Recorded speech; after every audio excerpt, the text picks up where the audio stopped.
School leaders from districts around southeastern North Carolina met with government officials for the first time in a roundtable discussion Wednesday morning. The district's disaster relief discussions focused on improving communication between local school officials and state representatives. The school system's representatives that attended were greatly affected by Hurricane Florence, including Onslow, Jones, and Duplin counties.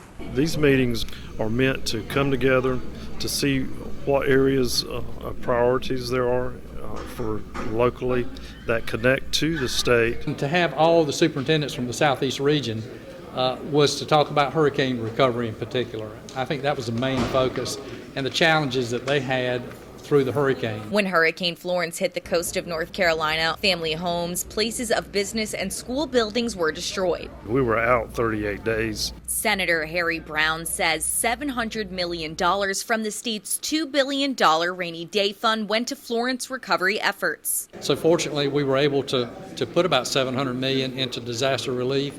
And of course, it went education in other areas as well. It affected us tremendously. We were one of the counties that received the most of that funding, and if that funding had not been available, we would not have been able to recover as quickly as we did. Senator Brown says most of the money went to fixing facilities, which was vital in getting students back into classrooms. We were able to appropriate those dollars pretty quick and get roofs on buildings and get them dried out and start the repairs that were needed to get schools back open. Superintendents and state representatives also discussed working with other county officials to improve funds locally, which would improve relief and recovery in the future. In working with our county commissioners, we have come together. We've come together on a funding formula. All of that comes together with those three priorities in mind: safety and security, mental health, and mathematics. Collins says on a local level, he hopes to eventually have $20 million in funds for the school system.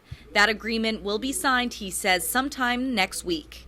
Going forward into 2020, local and state officials agree that building those rainy day funds on all levels is a top priority. In Jacksonville, Kayla Schmidt, 9 on your side.